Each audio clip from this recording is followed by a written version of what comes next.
그 한 짐승은 바다에서 올라오는데 뿔이 열이요 머리가 7인 짐승입니다. 뿔이 10개가 있고 머리는 7개가 달려 있습니다.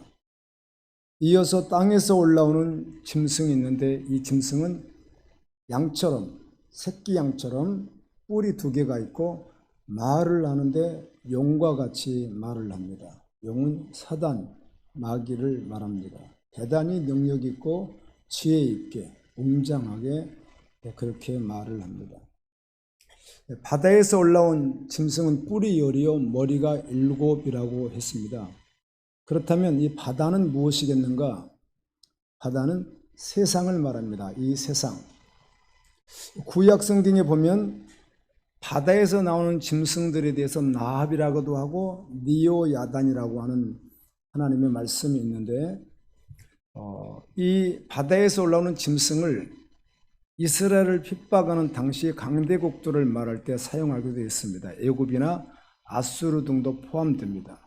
세상을 바다에서 올라오는 짐승 이렇게 구약에도 했습니다. 이사야 27장 1절에 보면 그날에 여호와께서 그 견고하고 크고 강한 칼로 날렘 뱀 니오야단 곧 꼬불꼬불한 뱀 니오야단을 벌하시며 바다에 있는 용을 죽이시리라 라고 말씀합니다. 근데 여기 바다는 열방을 말합니다. 요한계시록 17장 15절에 또 천사가 나에게 말하되 너가 본 바 음녀가 앉아있는 물은 바다는 백성과 무리와 열국과 방언들이라. 그래 바다는 세상이라는 겁니다. 그런데 이 세상에서 10뿔과 7머리를 가진 짐승이 올라왔는데 이 짐승은 곧 세상의 왕들이라고 성경은 기록되어 있습니다. 다니엘 7장 17절, 다니엘 7장 20절, 요한계시록 17장 10절 말씀에 보면 이 세상이다 그리고 세상의 왕이다 이렇게 했는데요. 요한계시록 17장 12절에 내가 보던 10뿔은 10왕이니 아직 나라를 얻지 못하였으나 다만 짐승과 더불어 임금처럼 한동안 권세를 받으리라.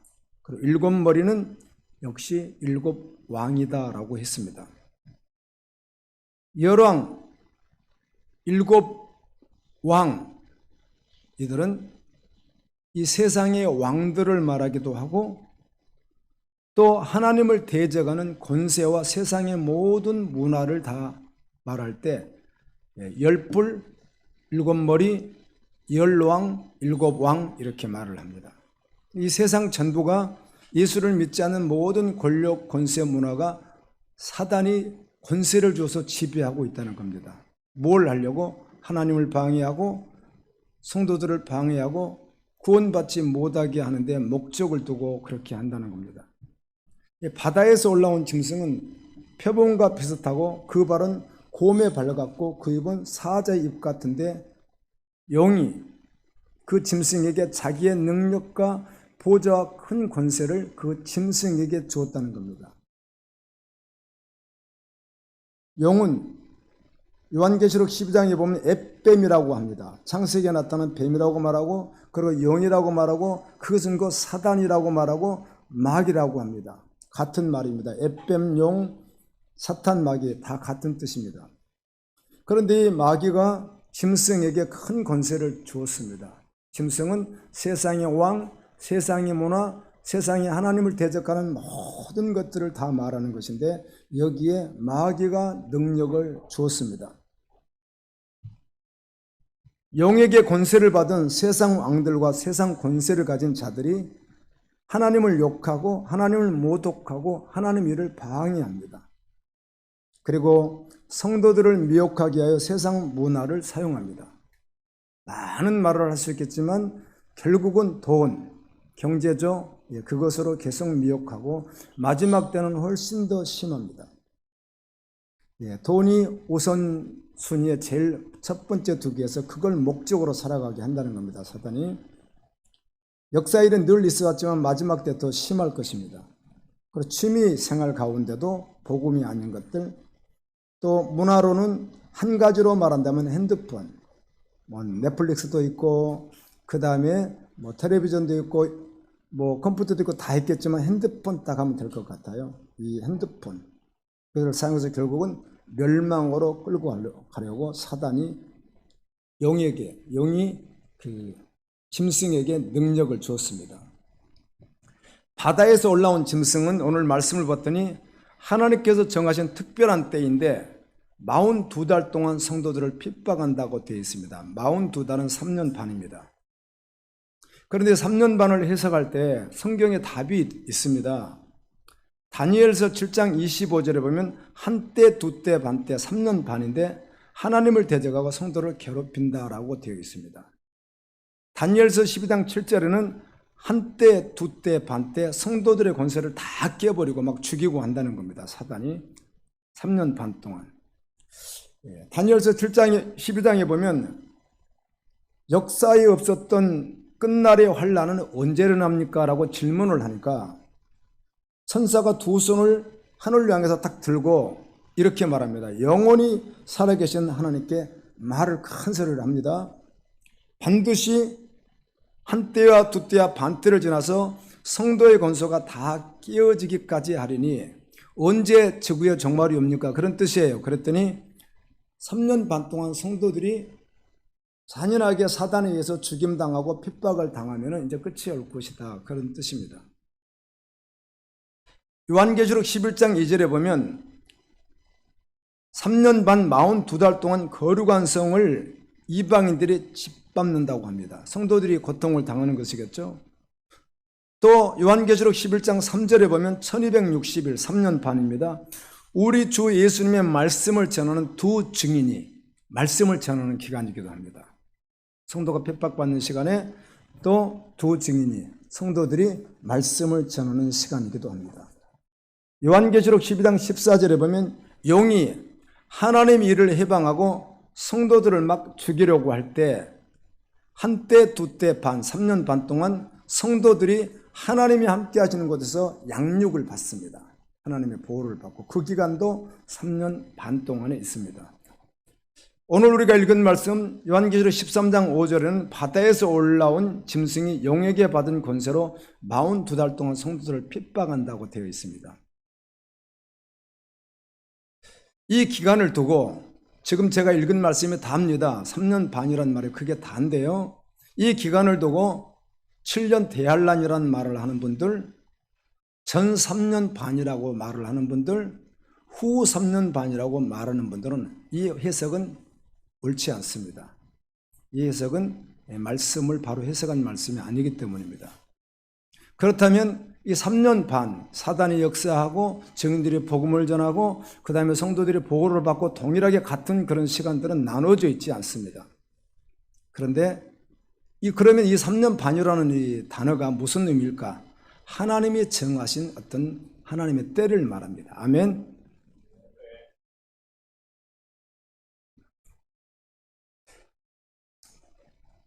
요한계시록은 요한이 하나님의 말씀을 기록할 때에도 오늘 13장에 기록된 사단의 권세를 받은 짐승이 활동하는 시대였고요.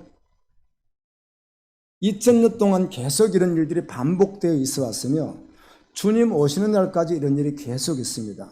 그런데 성경적으로 분명히 한 가지 뚜렷한 것은 마지막 때가 될수록 사단이 더 훨씬 교모하게 역사한다는 것입니다.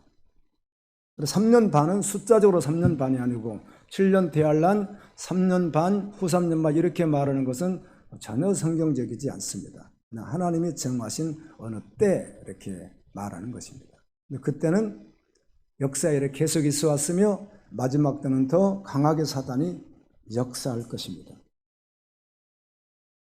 이때 교회 밖의 사람들, 예수님을 믿지 않는 사람들, 교회 안에 있으나 복음이 실제되지 않은 사람들은 그 짐승을 따릅니다. 짐승이 누구라고 했습니까? 세상 열방의 왕들, 권세가들, 모든 문화라고 했습니다. 복음을 반대하는 그것을 따라간다는 겁니다. 교회 안에 있든 교회 밖에 있든.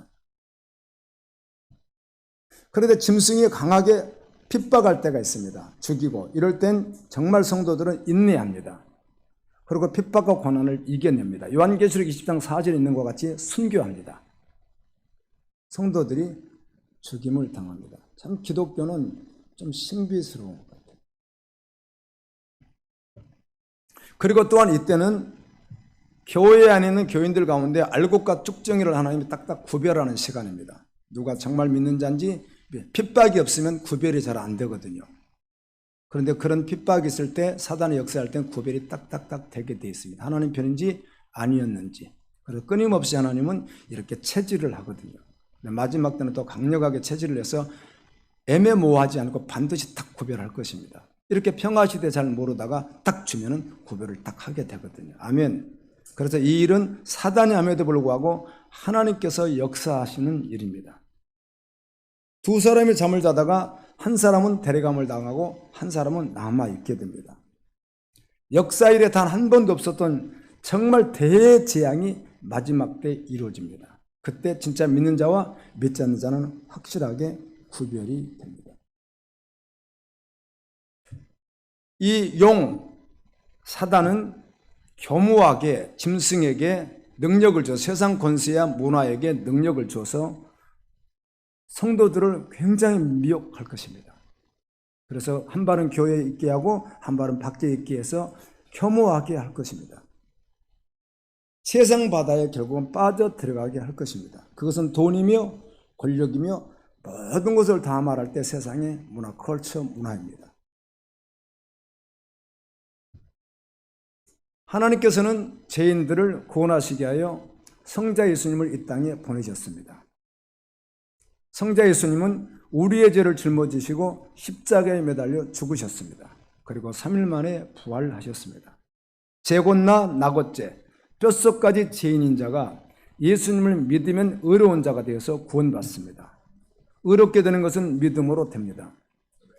나를 위하여 십자가에서 내 죄를 짊어지고 죽으신 예수님을 믿는 믿음입니다. 그런데 그 믿음은 증명할 수도 있어야 합니다. 증명하지 않는데도 다 혼동스러워 하던데요. 그러면 누가 구원받습니까? 막 이런 말을 하던데요. 그냥 다른 사람에게 적용하지 마세요. 목사님에게도 적용하지 말고요. 자기 자신에게요. 저도 제가 설교를 잘하고 말씀 그대로 전하고 지옥 갈 수 있거든요. 아멘. 그러니까 자기 자신에게 적용해야 돼요. 구원은요. 저 사람 받았을까? 저 사람 받을까? 저 목사님 이렇게 하시면 안 되는 거예요. 아멘. 구원은 자신에게 적용해야 돼요. 목사님은 주님이 주신 이 말씀을 바로 해석해서 바로 가르쳐 줄 수 있어요. 다. 그런데 어딘 갈 수 있어요?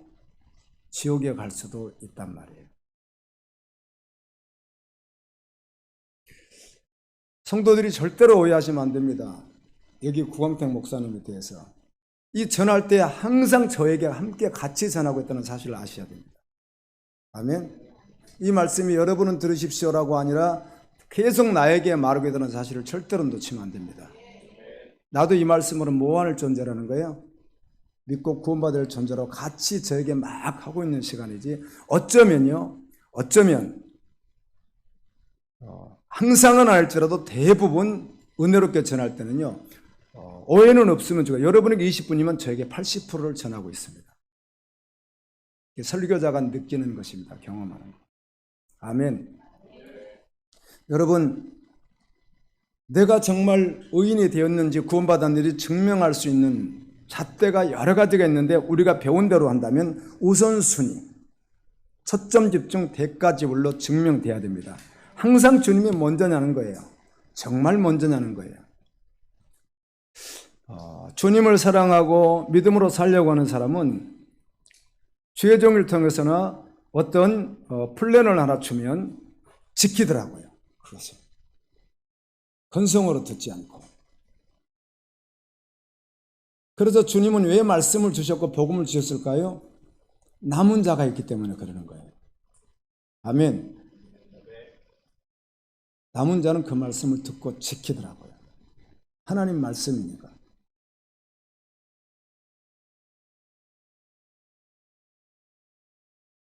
항상 주님이 먼저라는 거예요. 자기 사상 속에서.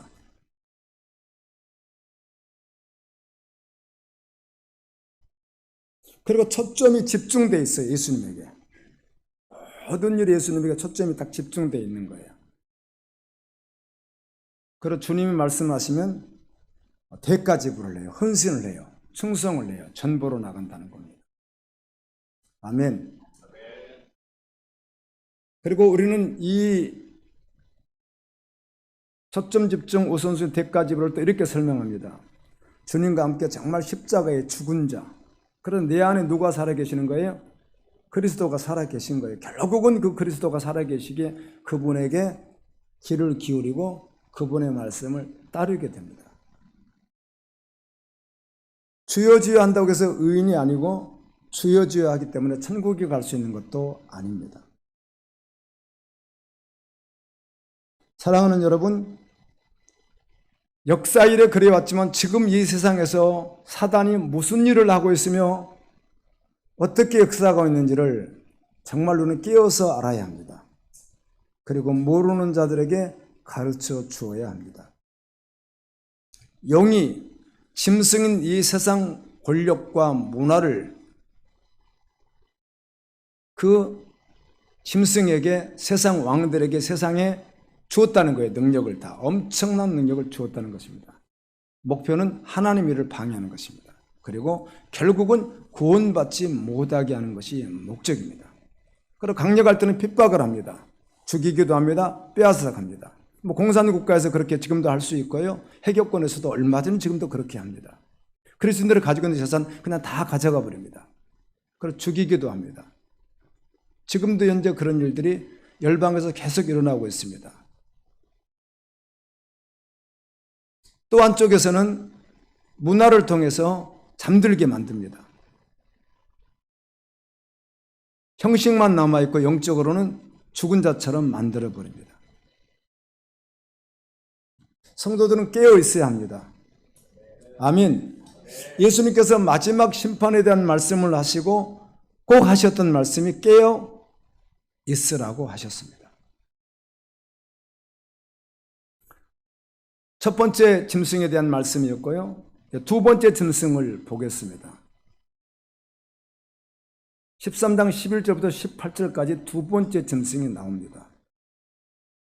그런데 이 짐승은 땅에서 올라오는데 땅도 열방입니다. 어린 양같이 두 뿔이 있고 영처럼 말을 합니다. 어린 양같이 두 뿔이 있다는 말은 예수님의 흉내를 다 낸다는 것입니다. 실제로는 영이 준 능력을 가진 짐승인데 예수님같이 그런 모습들을 가지고 있다는 겁니다. 얼마나 겸허하겠어요? 그래서 사람들을 미혹시키니까 넘어갈 수밖에 없는 것이죠. 첫 번째 나왔던 그 짐승의 권세를 가지고 있어요. 두 번째 짐승도. 그래서 첫 번째 짐승이 행했던 능력들을 두 번째 짐승도 행합니다. 그 말은 첫 번째 짐승이 가진 능력, 세상의 모든 권력 문화잖아요. 그걸 이용해서 다 가지고 활용한다는 겁니다. 두 번째 짐승도.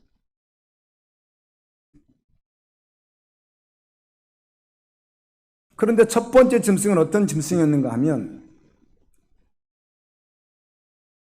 죽게 되었다가 상처가 나와서 다시 살아난 짐승이라고 합니다. 첫 번째 짐승이 죽게 되었다가 상처가 있었는데 다시 살아났다는 겁니다.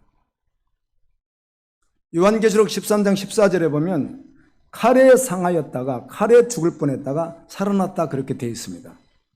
그래서 많은 학자들 가운데는 이 짐승을 로마 네로 황제다 이렇게들 말하던데 저는 동의하지 않습니다. 동의하지 않는 게 아니라 그의 말씀도 아닌 것 같습니다. 그렇게 하면.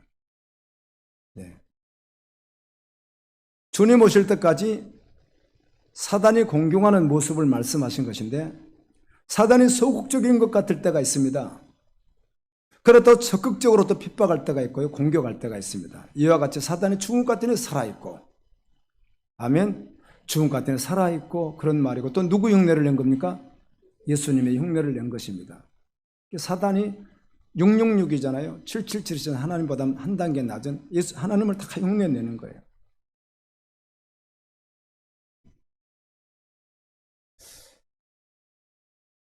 그런데 이 두 번째 짐승은 예수님 흉내를 다 내는 짐승은 불이 하늘에서 땅에 내려오는 엘리야 같은 능력도 행했다고 오늘 13장 13절에는 나와 있습니다. 그런 능력을 행했다는 거죠.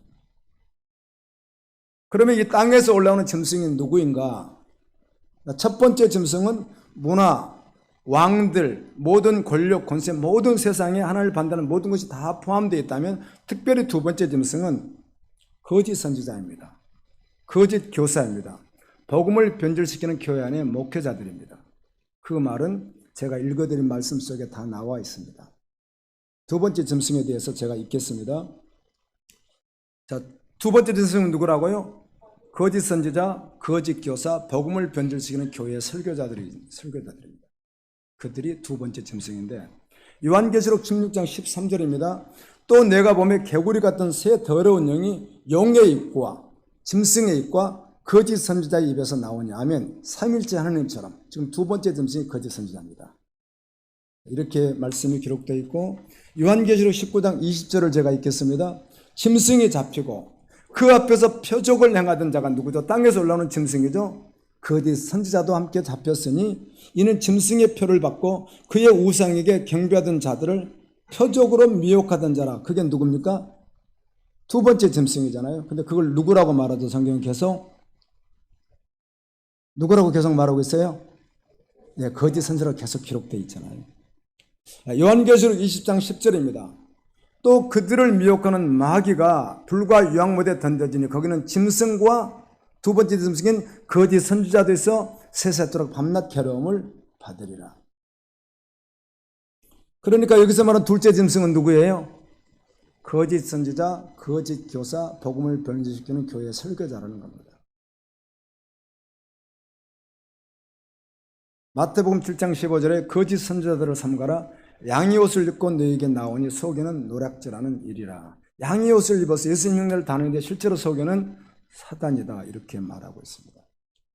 데살로니가후서 2장 9절 12절엔 사단의 악한 자에 나타나면 사탄의 활동을 따라 모든 능력과 표적과 거짓 기적과 능력도 나타나고 표적도 나타나고 거짓 기적도 나타나는데 불의의 모든 속임으로 멸망하는 자들에게 역사하리니 이러므로 하나님이 미혹의 역사를 그들에게 보이사 거짓 것을 믿게 하면, 교인들이 거짓 것을 믿게 하심은 진리를 믿지 않고 불의를 좋아하는 모든 자들로 하여금 심판을 받게 하려고 그런다는 거예요.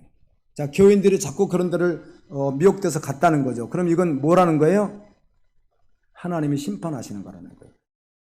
진짜 주님을 사랑하면 그렇게 하지 않는다는 거예요. 아멘. 신명기 13장 1절 3절 말씀을 제가 읽습니다. 자, 거짓 선지자 이야기를 하는 겁니다. 둘째 짐승.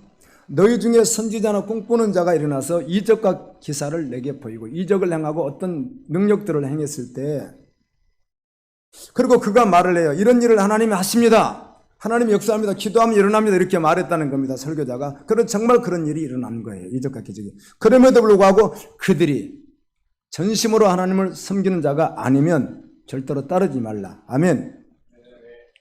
너는 그 선지자나 꿈꾸는 자, 능력을 행하고 환상을 보는 자 말을 청종하지 말라. 이는 너희 하나님 여호와께서 너희 마음을 다하고 뜻을 다하여 너희 하나님을 사랑하는지 여부를 시험하려고 그런 일을 자꾸 주님이 허락하신다는 거예요. 이적과 기적과 그런 걸 통해서 복음이 아닌 것을 따라가게 하는 것은 하나님이 계속 뭘 한다는 거예요? 시험한다는 거예요. 알곡과 쭉정이를 고르기 위해서. 진짜 알곡은 그렇게 하지 않는다는 거예요. 아멘. 쭉정이들이 자꾸 그렇게 한다는 거예요. 그래서 그것도 하나님의 시험이다. 그걸로 인해서 하나님께서 알곡과 쭉정이를 나눈다. 이렇게 말씀합니다. 제가 말씀을 보기 때문에 이런 말을 여러분에게 하는 거예요. 은혜는 받을 수 있으나 교회 와서나 어디에서 어마어마한 기적이 일어났다고 저는 거기에 전혀 동요되거나 그것 때문에 따라가는 그런 일은 저희는 죽었다 깨어나도 일어나지 않는다는 뜻이, 주님은 그렇게 하실 수 있는 분이 내가 그런 거 있다고 해서 쫓아가고 그렇지 않아요. 원래 너무 많이 쫓아다녔던 목사예요. 제가 그런 일이 있다면 전국을 쫓아다녔던 목사라고요. 저도. 근데 지금 그렇지 않는다는 거예요.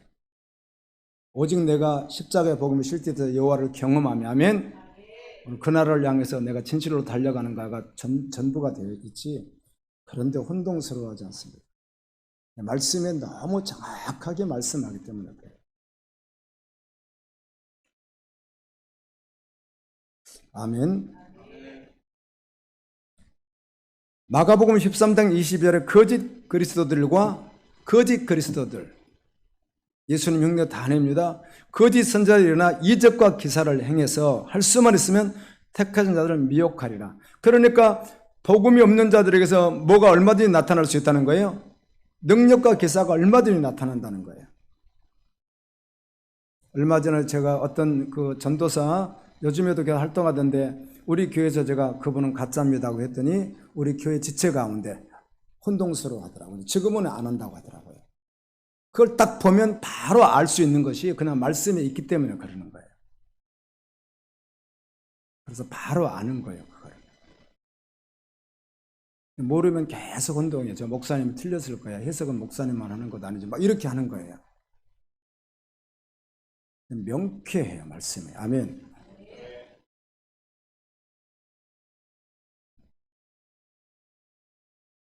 사실은 진짜 그리스도인은요, 깨어있지 않을 때 속는 것이지 진짜로 깨어서 주님이 전부되면 속을까 안 속을까요? 안 속습니다. 경제적인 것도 사람과의 관계도 절대로 속지 않습니다. 근데 왜 속을까요? 그 순간 무디어 있어서 그러는 거예요. 아멘. 진짜 복음으로 살아서 깨었으면 절대로 속지 않습니다. 어떻게 주의 종들이 속겠어요? 선지자가 어떻게 속겠어요? 예수님이 어떻게 속겠어요? 사도들이 어떻게 속겠어요? 아멘. 절대로 속지 않습니다. 근데 무디어 있을 때 속아버리는 거죠. 그래서 항상 깨어 있어야 돼요. 살아있어 보세요. 정말 복음으로 끼어서 정말 말씀이 충만했어요. 그럼 속지 않습니다. 무디어 있을 때 속아버리는 거예요.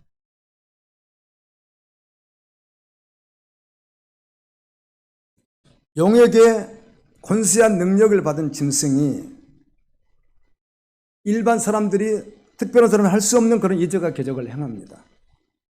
그래서 교인들이 미혹을 받는 것이죠. 여러분, 그래서 표적을 구하는 자는 미혹받을 확률이 많습니다. 아멘. 표적을 자꾸 구하면 미혹을 받게 되어 있습니다. 이것도 하나님의 심판이라고 성경은 말하고요.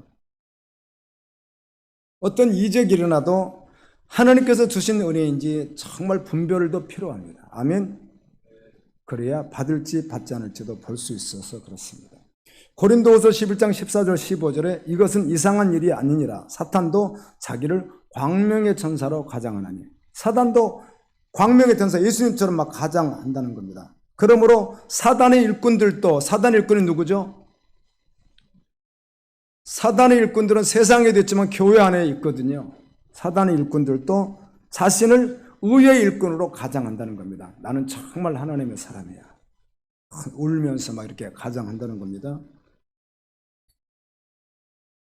이런 데 속지 마라. 성경 그렇게 말을 합니다. 이적을 행하며 땅에 있는 자들을 계속 미혹하는 일을 합니다. 사단이 복음을 변질시킵니다.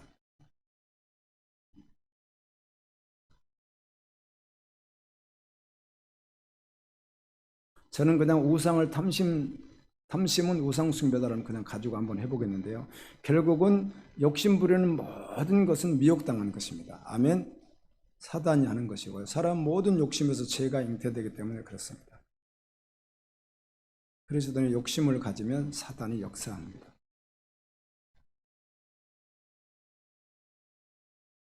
우리의 개인의 삶 속에 사단이 무엇으로 미혹하는지 깨어서 사단을 물리칠 수 있어야 됩니다. 아멘. 내 삶 속에 사단이 무엇으로 나를 미혹하지? 이걸 알아서 깨달아서 물리쳐야 됩니다. 여러분, 성경을 통해서 선지자들과 우리 주님과 사도들은 변질을 정확하게 알고 계시죠. 그리고 매우 단호했습니다. 단 한 번도 허용한 적이 없습니다. 무섭게 질타를 합니다. 아멘. 하나님의 심판을 외치면서요. 미혹을 받아들인 적이 없습니다. 미혹하는 자들을 허용한 적이 없습니다. 단호하게 질타합니다. 아멘입니까? 아멘. 그 사단의 일이니까. 사단이 하는 일이니까. 13장 15절입니다. 권세를 받은 짐승이 먼저 짐승의 우상을 만들게 했잖아요. 그 세상에 있는 모든 권력과 문화와 왕들의 모든 돈과 다 합쳐진 그것에 대한 우상을 만들겠다는 형상 우상을 만들겠습니다. 그런데 이 우상에게 말하라고 하니까 우상이 뭘 해요? 말을 해요. 신비스럽죠. 언어가 있다는 겁니다. 사람을 홀릴 만한 어떤 것들이 있다는 겁니다. 그 짐승이 만든 우상이. 말하는 우상, 저는 그냥 한 가지 함께 나눴으면 좋겠어요. 말하는 우상에 대해서.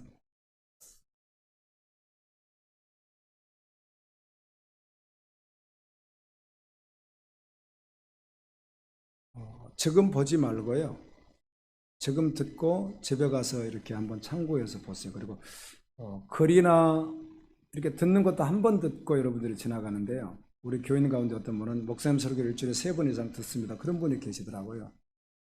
그러면 오늘 한 번 듣는 거하고 완전 다르죠. 그래서 뭘 내가 받아야 될지를 믿음으로 본다면 훨씬 더 각인될 수 있는데요. 글도 마찬가지인 것 같아요. 한 번 쑥 지나가 버리지 않고 계속 반복해서 보면 내 것이 될 수 있잖아요. 집에서 보시고요. 인터넷이 뇌를 착취한다. 팝콘 브레인. 주중에 어떤 분이 주신 정보가 너무 좋아서 내가 그거를 또 연구를 좀 했어요. 나름대로 조금. 그랬더니 이런 정보가 나왔는데 그분이 다 말한 말이고 내용들이 있더라고요. 근데 여러분들이 대단히 참고가 될 것 같습니다. 말하는 우상. 자, 인터넷이 뇌를 착취해요. 팝콘 브레인이라고 하더라고요. 그걸 갖다가.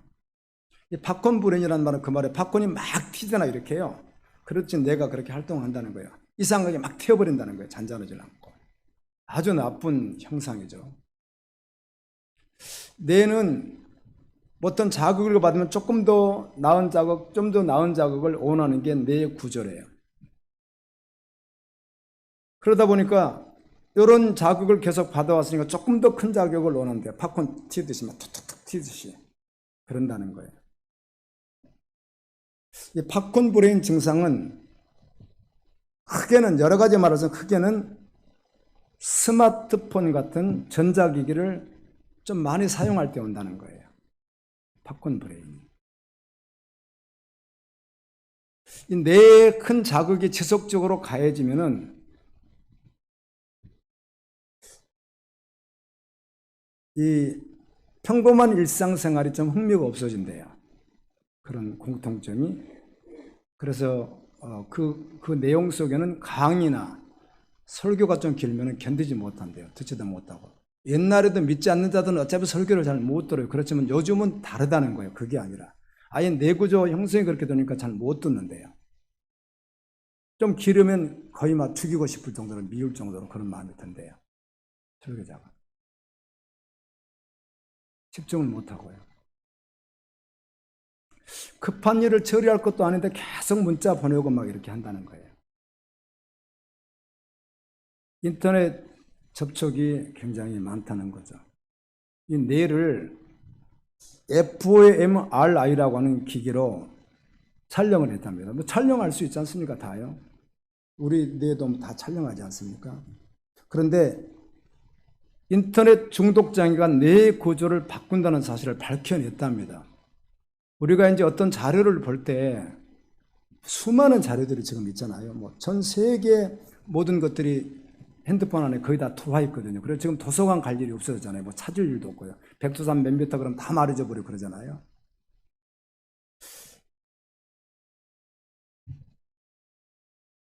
그래서 이것으로 봤더니 뇌 구조가 바뀌었대요. 이게 학연 논문이 다 있어요. 뇌신경 섬유가 이렇게 모인 단백질 부위가 이렇게 두꺼워지는 것이 실제로 나타난답니다. 특별히 앞쪽에. 정말 찍었더니 조사를 해봤더니 정말 여기에 섬유가 모인 단백질 부위가 이렇게 변화되어 있고 좀 두꺼워진 것이 실제로 나타난대요. 일반인에 비해서. 이게 비정상으로 조금 더 커져가면서 감정 조절이 조금 어렵고요. 의사결정 같은 거를 잘 못하고 사실은 또 자기 이렇게 컨트롤을 좀 잘 못한대요. 이게 자꾸 그렇게 생기니까. 그래서 문제가 발생하겠죠. 인터넷 중독 장애는 부정적인 정신질환을 유발한대요. 나온 내용입니다. 박사들이. 우울증도 올 수 있고 자살 충동도 올 수 있고 강박장애도 올 수 있고 이장장애도 올 수 있고 그렇답니다. 주의력이 결핍이 많이 되고 과잉행동 같은 장애, 그리고 나중에 이제 성인들 되면은 알코올, 약물 중독 등도 많이 영향을 받게 된대요. 신기하죠? 딱 맞아 떨어지는 것 같더라고요.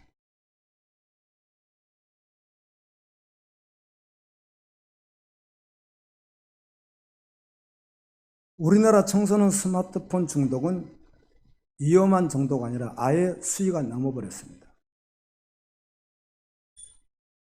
갈수록 쉽지 않은 시대라는 거예요. 이걸 누가 한다는 거죠? 두 번째, 짐승이 하는 일이라는 거예요.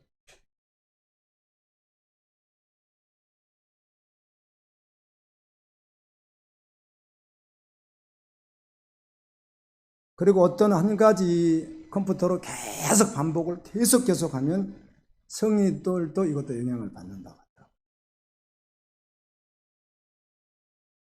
인터넷을 통해 유통되는 넷플릭스, 저는 거의 인터넷을 통해서 영화를 돈 주고 본 적이 없지만 그런 것들을, 이것도 너무 심하고요 지금. 그럼 팝콘 브레인 증상이 나타나지 않도록 예방하는 방법이 무엇인가? 방법이 뭐겠어요? 핸드폰 줄이는 방법밖에 없죠. 통제가 안 될 때가 문제고요. 그리고 얼마나 접속하는지 한번 시간 일지를 한번 적어보는 것들도 있고, 말씀 보고 기도해야죠. 또 문자 메시지를 막 젊은 애들 말하는 거예요. 청소년들이나 문자 메시지를 주고 막 받거든요. 근데 너무 그거보다는 차라리 전화 한 통 하는 것이 더 훨씬 좋다. 이런 내용들이 있습니다.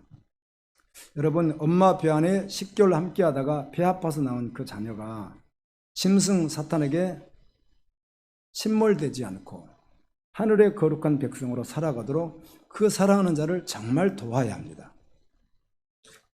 그런데 답은 없습니다. 복음의 능력이 나타나야만 합니다. 다른 방법이 없어요.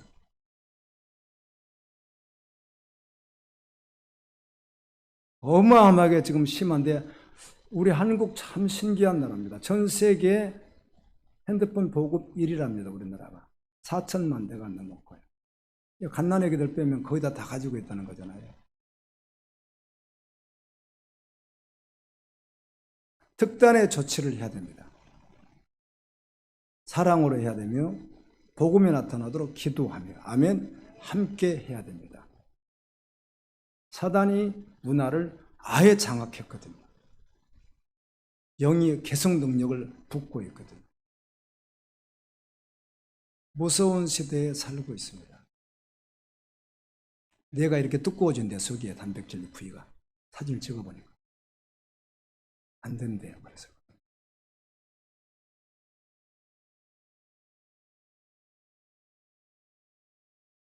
무섭죠? 우리 주변에서 쉽게 볼 수 있는 현상들입니다. 관찰 조금만 해보세요. 여러분 자녀가 초등학생, 중학생, 고등학생, 청년이 있다면 조금만 살펴보세요.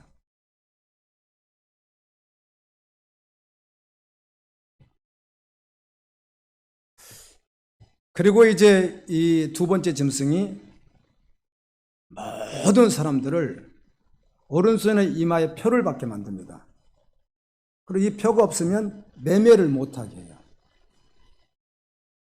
그런데 이 짐승의 수를 세어봤더니 그 수가 뭐예요? 666이에요. 이 표의 수가 666이라는 거예요. 표라고 하는 말이 카라그마라고 하는 헬라어입니다. 카라그마. 자, 표라고 하는 말을 요한계시록에서 쓸 때 이 당시에 이스라엘에 이런 단어가 있었어요? 없었어요? 있었어요. 이 표라는 말이 있었어요. 근데 그때는 사람들이 표라는 말을 어디다 썼는가? 황제가 찍은 날인 도장을 표라고 했고요. 짐승이나 노예에게도 이렇게 찍었어요. 표를 하기 위해서. 그것도 표라고 했고, 뱀에게 물린 상처도 표라고 썼답니다. 당시에. 그런데 성경은 그냥 표 이렇게 했어요. 자, 하나님께서 구원받은 자들에게 표시하는 뭐가 있죠? 인이 있습니다. 그리고 짐승이 주는 표가 있습니다. 그래서 짐승이 뭘 하는 거예요? 하나님의 흉내를 내는 거예요. 그래서 실제로 이건 눈에 보이는 것이 아니에요. 여러분, 하나님이 인 맞았으면 보여요? 똑같아요. 안 보여요. 이 말은 짐승의 표를 받는다, 666표를 받는다는 말은 짐승을 경배한다는 뜻이에요. 주님을 믿지 않고 짐승을 따라간다는 뜻이에요. 이 표가 없으면 매매를 하지 못하게 한다는 것도 결국은 복음이 변질되어서 경제적인 활동을 복음보다 우선순위를 두고 막 한다는 뜻이에요. 그러니까 역사일이 왔으면 마지막에 더 심하다는 거예요. 이게. 또 어떤 면으로는 우리 코로나 백신 맞으러 갈 때 맞지 않아서 식당에 못 가본 적 있었잖아요. 처음에 안 맞았을 때. 저도 못 들어오게 하더라고요. 그 증이 없다고. 설렁탕 집 못 들어갔어요. 그래가지고.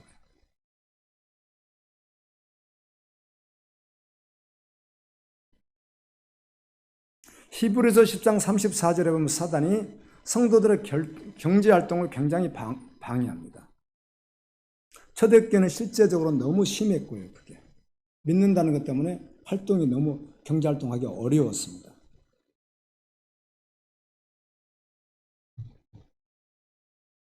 이 사단은 역사 속에서도 앞으로 더욱이요 믿는 자들까지도 국가 권력 등을 이용해서 경제활동을 자꾸 제재하려고 할 것이거든요. 또한 정말 믿음의 사람들이 아니면 경제적인 것이 제일 우선순위고 그 다음에 짜투리로 예수 믿고 그러는 거예요. 사실 여러분들이 보세요. 우선순위가 어디에 있는지. 그냥 답 나오는 것을 왜 그렇게 혼동스러워해요. 빨리 주님을 믿어야지. 아멘. 자기 마음 전체 속에 자기 삶 속에 경제순위가 1위예요. 그러면서 뭘 하는 거예요? 신앙생활을 하는 거예요. 이건 우선순위가 벌써 틀렸잖아요. 진짜 믿음의 사람은 그렇지가 않다는 거예요. 우선순위가 뭐라는 거예요? 하나님을 경배하는 역할하는 거죠. 경외하는 거.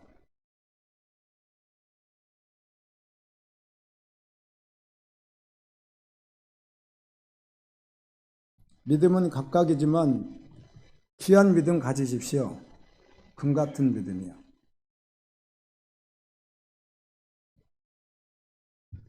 결국은 이런 일들을 통해서 경제적인 일, 문화적인 이런 일을 계속 통해서 하나님은 계속해서 뭘 내요? 시험을 내요. 알곡과 쭉정이를 어때요? 계속 구별해요. 아멘. 알곡이 쭉정이. 하나님 아시죠? 그래서 그렇게 계속 하나님께 체질을 하시는 거예요. 역사 속에서. 이 666에 대한 해석은 역사 속에 딱 두 가지밖에 없습니다.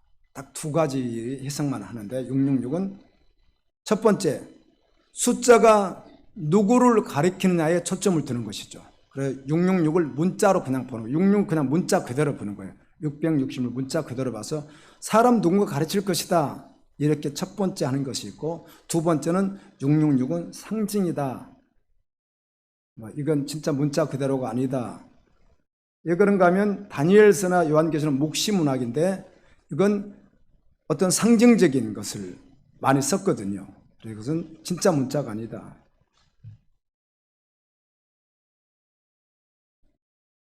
그래서 666을 상징으로 보는 경우는 사단이 아무리 권세와 능력이 있어도 하나님의 피조물일 뿐이며 타락한 전사에게 그냥 하나님이 흉내낼 뿐이니까 그래서 666이라는 단어를 썼다. 하나님이 아니라는 단어를 쓰기 위해서 666을 썼다. 이렇게 말하는 경우가 있고 어떤 사람들은 진짜 666은 문자 그대로 666이다 이렇게 보는데 문자로 정말 666이라고 말을 하면 이건 미혹된 것입니다.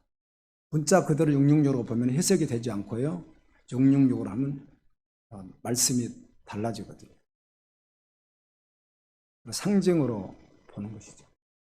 666을.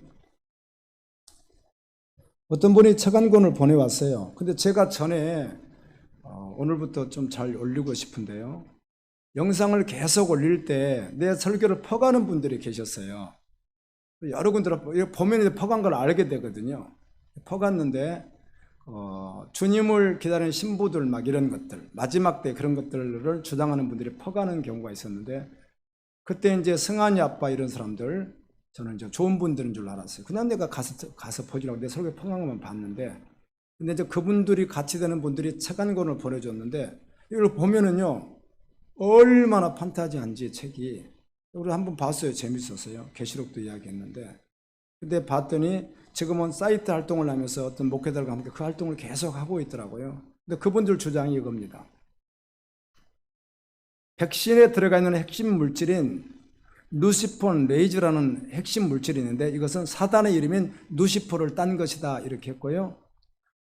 특허 넘버가 있답니다. 백신을 특허 낼 때 넘버가 있는데 000006이라요. 저는 잘 모르겠어요. 그거는요. 그렇게 돼 있는데 이분들 주장이 뭐냐면 7년 대환란이 있는데 우리가 한국에서 맞았던 백신은 1003년 반 동안에 있었던 일이래요.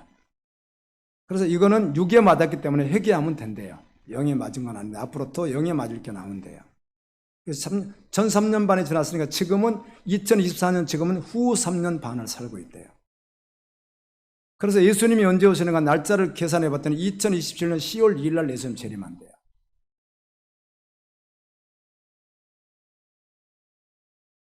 여러분은 금방 이렇게 들으니까 그건 아니네요 이렇게 생각하시죠. 그런데 교인들 가운데는 그거 하나 분별하지 못하고 얼마 전 혼동을 일으킬 수 있거든요. 그리고 너무 그게 그럴듯하니까.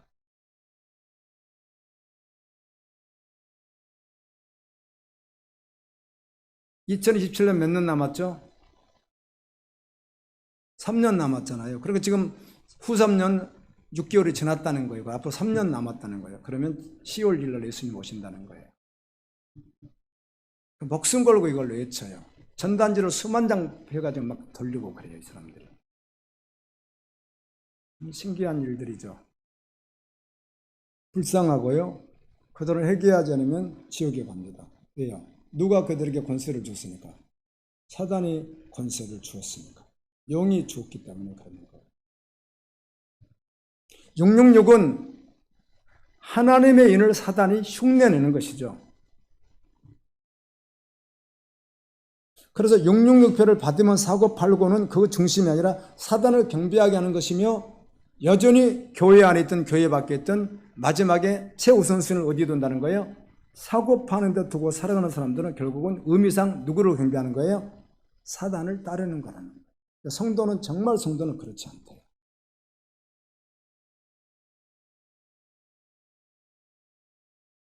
어려워도 한 번은 해야 될 것 같아서 하고 있습니다. 이 말씀이 듣는데 그냥 어려울 수 있는데 그래도 한 번은 해야 되잖아요. 계시록. 그러니까 수요일 날 하다가 오늘 나누고 싶은 마음 주셔서 오늘 나누는 겁니다. 이 짐승이 헬라어로 하면 데리온입니다. 데리온. 짐승이 지금 우리 성경엔 짐승이 이렇게 되어 있는데 헬라어 성경은 데리온으로 되어 있거든요. 근데 이 데리온을 히브리어로 바꾸면 히브리어를 헬라어로도 바꾸고 또 헬라어를 히브리어로 바꿀 수 있잖아요. 한국어도 히브리어로 바꿀 수 있듯이 그렇게 바꾸면 그게 숫자로 따르면 666이 나와요. 참 신기하죠. 게마트리아 기법에 의해서 하게 되면 그게 666이 나와요. 자, 666 짐승입니다. 짐승은 10뿔 7머리를 가지고 있고 땅에서 올라오는 거짓 선지자 짐승이 있습니다. 이들은 세상의 왕이고 거짓 선지자이고 세상의 문화이고 아멘. 할 수만 있으면 하나님을 방해하고 성도들을 미혹시키는 일을 하는 것이 666이라는 겁니다. 딱 그 표시가 이렇게 되는 것이 아니라는 것이죠. 바코트가 666이었다. 또 새롭게 나왔던 그 핸드폰 666이었다. 지금은 이제 백신이 666이다. 아무리 말해도 그건 다 지나가는 이야기일 뿐이에요. 호주에 계시는 그 집사님 한 분이 저하고 수년간 교제하시던 분이 백신 안 맞아가지고 간호사로 일하시던 분이 나오게 되시고 너무 절대적으로 그걸 신봉해버리는 거예요. 대화가 쉽지 않았어요. 666이니까 맞으면 안 된다는 거예요. 거기도 수정했는지 모르지만 인터콥 거기 세바울 그분도 그런 직접 방송을 하는 걸 내가 들어봤는데 그 이야기를 하시더라고요. 근데 그런 말들은 좀 무모한 말들이잖아요. 회개하고 또 돌이키고 또 아닌 건 알 수는 있는데 그게 다 결국은 혼동시키는 것입니다. 사단이 광명의 천사잖아요. 교묘하고.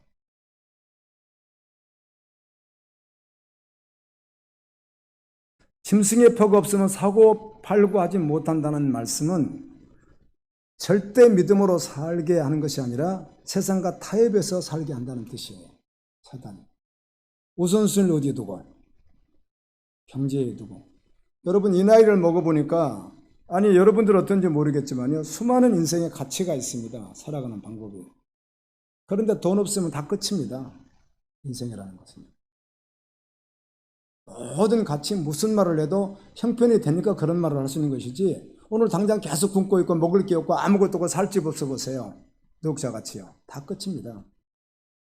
결국은 인간은 유물사관에서 가장 원하는 그 일이 뭐라고요? 경제활동 물질입니다. 그 속에서 뭘 하는 것이고 쾌락을 말하는 것이고 그 안에서 뭘 말하는 것이고 근데 그거 없으면 다 끝입니다. 사단이 육룡력이라는 말은 바로 그런 뜻이라는 거예요. 하나님보다는 경제활동에 마음을 다 빼앗기게 한다는 거예요. 아멘. 요한계시록 20장 4절입니다. 또 내가 보좌들을 보니 거기 앉은 자들이 있어 심판하는 권세를 받았더라. 또 내가 보니 예수의 증거와 하나님의 말씀을 인하여 목배임을 받은 자의 영혼들과 또 짐승과 그의 우상에 경배하지도 아니하고 이마와 손에 그 표를 받지도 아니한 자들이 살아서 그리스도로 더불어 1000년 동안 왕노릇하니 천국에 와 있는 성도들은 목배임 당해서 순교도 했는데 또 그들 영혼들 가운데는 짐승이나 그 우상에 절대로 경배하지 않고 경제적인 그런 육룡의 표도 받지도 않고 아멘. 그렇게 인내하면서 믿음으로 살았는데 그들이 예수님과 함께 1000년 동안 왕노릇하더라. 몇 년 더 살아보려고 세상에서 우상 숭배하는 어리석은 사람들이 얼마든지 있을 수 있습니다. 그러나 성도는 두렵고 떨림으로 믿음을 잃어서 결국은 몇 년 동안 1000년 동안 그리스도와 함께 왕노릇하고 영원토록 주님과 왕노릇하는 것입니다. 요한계시록